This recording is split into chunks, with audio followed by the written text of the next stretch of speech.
An object of mass 0.5 kg executes simple harmonic motion. Its amplitude is 5 cm and time period 0.2 second. A की value दे रखी है 5 centimetre, time period दे रखा है 0.2 second. Potential energy बतानी है at object at any instant t equal to t/4 starting from its mean position. तो potential energy का formula होता है हाफ के एक्स स्क्वायर. कितना होता है? हाफ के एक्स स्क्वायर. जब t इक्वल टू t/4 पे है तो बताना है. तो x की वैल्यू निकाल लो t/4 पे कितनी होगी. तो x इक्वल टू होता है a sine omega t plus initial phase angle 0 दे रखा है. तो a साइन ओमेगा की वैल्यू क्या हो जाएगी? 2π/t इंटू में t. तो a साइन 2π t की वैल्यू है 0.2 इंटू में t की वैल्यू क्या दे रखी है? t/4. ऐसे t पुट कर लो इसको t/4. तो t से t कैंसिल, ये आ जाएगा 2. तो a साइन π/2 आ रहा है और साइन π/2 की वैल्यू 1 होती है. तो x की जो वैल्यू है वो किसके बराबर आ रही है? a के बराबर ही आ रही है. x की वैल्यू किसके बराबर है? a के बराबर.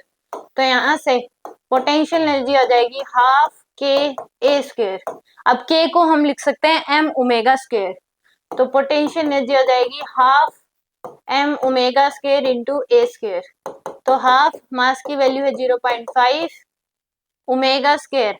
तो 2π/t यानी कि 2π का स्क्वायर डिवाइड बाय 0.2 का स्क्वायर इंटू एम्पलीट्यूड है 5 सेंटीमीटर.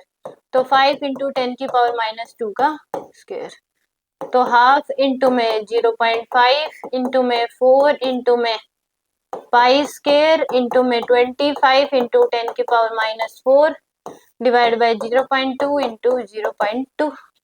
तो इसको सोल्व कर लें तो आएगा 0.5 इंटू 4 इंटू में 3.14 इंटू में 3.14 इंटू में 25.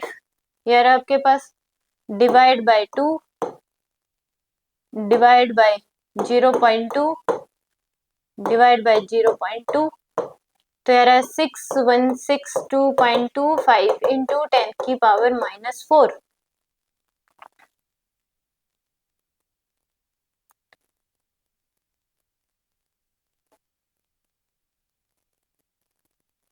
तो यानी कि 0.616 जूल ही आ जाएगा.